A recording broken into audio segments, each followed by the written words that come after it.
Assalamualaikum warahmatullahi wabarakatuh. Selamat datang di Tampol, Taman Politik. Kedudukan, harta, dan jabatan akan berubah perangaimu.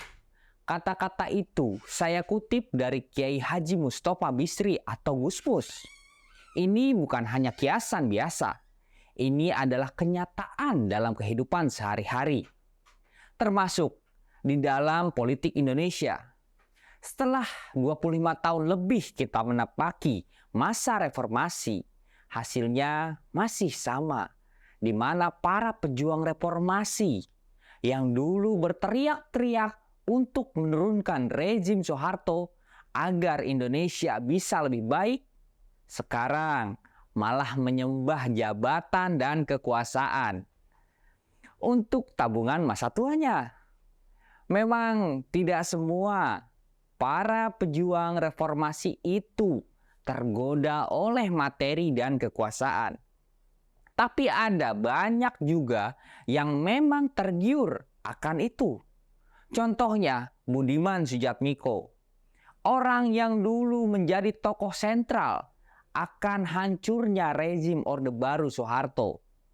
Dia bersama para pemuda Indonesia yang muak akan ketidakadilan di Indonesia, membuat partai untuk melawan rezim Soeharto. Ya, Partai Rakyat Demokratik. Partai ini diketuai Budiman Sujatmiko sebagai kendaraan perlawanan akan rezim diktator Soeharto tersebut.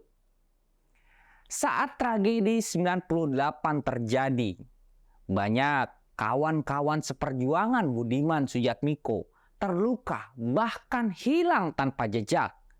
Dan itu dilakukan oleh tim Mawar Kopassus yang dikomandoi oleh calon presiden Prabowo Subianto.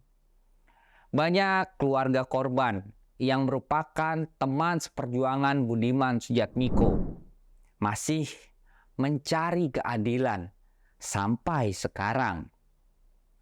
Berbeda dengan Budiman Sujatmiko yang selepas turunnya rezim Orde Baru Soeharto, karir politik Budiman Sujatmiko makin gemilang dan bersinar.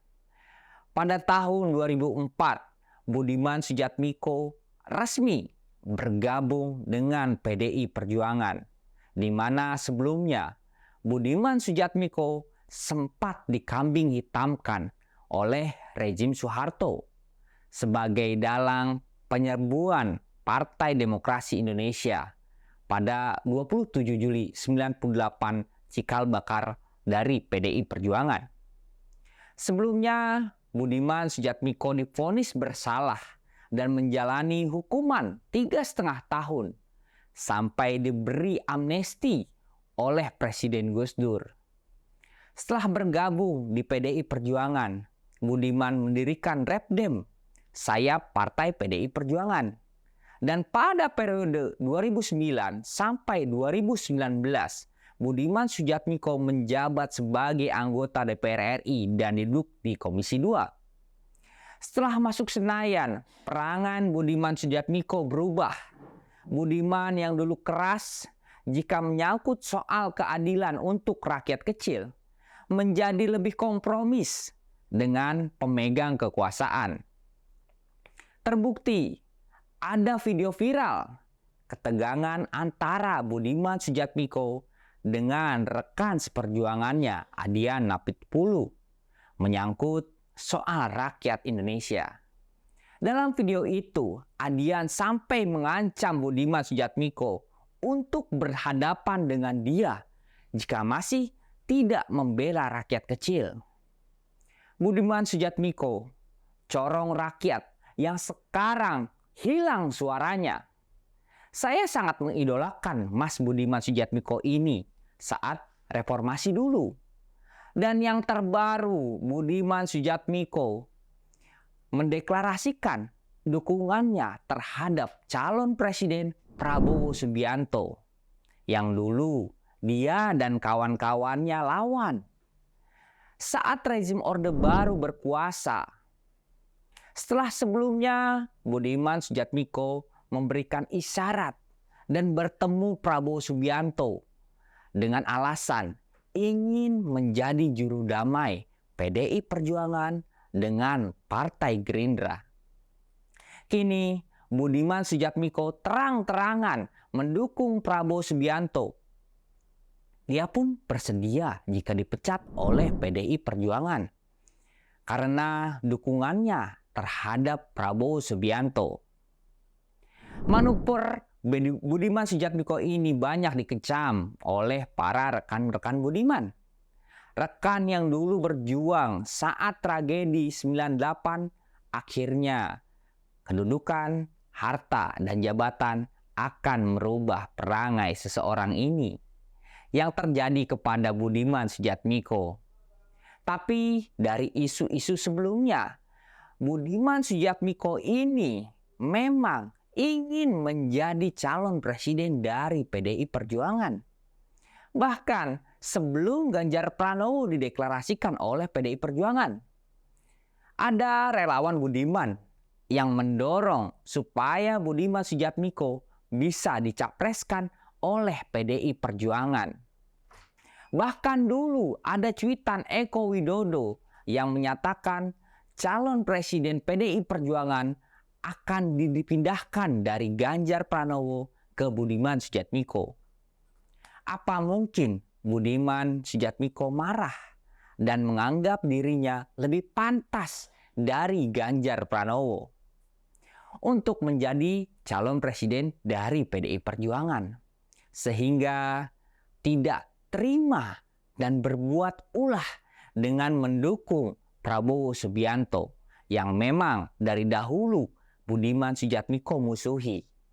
Jawabannya hanya Budiman dan Tuhan yang tahu. Atau mungkin Budiman Sujatmiko berharap mendukung Prabowo Subianto supaya bisa menjadi calon wakil presiden dari Prabowo Subianto. Memang bukan Budiman saja yang mengisyaratkan mendukung Prabowo Subianto. Ada nama Effendi Simbolon yang sebelumnya memuja-muji Prabowo Subianto. Kedua kader ini, jika saya lihat, memang merasa lebih pintar, merasa lebih pantas, sehingga menganggap Ganjar Pranowo tidak pantas untuk menjadi calon presiden PDI Perjuangan. Sementara calon presiden PDI Perjuangan Ganjar Pranowo tidak pusing atas dukungan Budiman Sujatmiko terhadap Prabowo Subianto. Bagi dirinya, rakyatlah yang mampu mendukung untuk menjadi presiden, sehingga Ganjar Pranowo fokus untuk bekerja menyelesaikan masa baktinya menjadi pelayan rakyat Jawa Tengah. Senada dengan Ganjar Pranowo, PDI Perjuangan, Partai Ganjar Pranowo mempersilahkan bagi kader untuk melanggar aturan partai, tetapi harus mengetahui konsekuensinya, dipecat atau mengundurkan diri.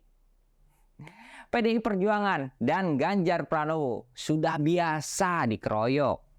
Mereka semakin dikeroyok, semakin dicaci, Ganjar Pranowo dan PDI Perjuangannya akan semakin solid. Hal ini juga sekaligus bisa membuka mata rakyat Indonesia.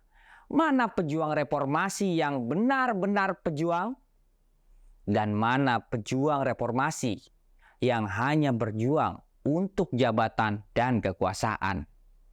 Tahun depan adalah pertaruhan bagi para pemuja kekuasaan dan jabatan.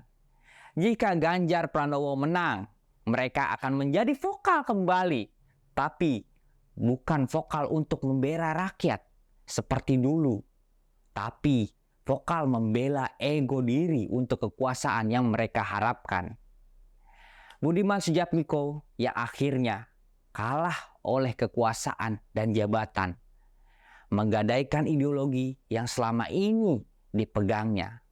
Sekian konten Tampol kali ini, kita akan bertemu lagi di Tampol-Tampol berikutnya. Salam Tampol. Wassalamualaikum warahmatullahi wabarakatuh.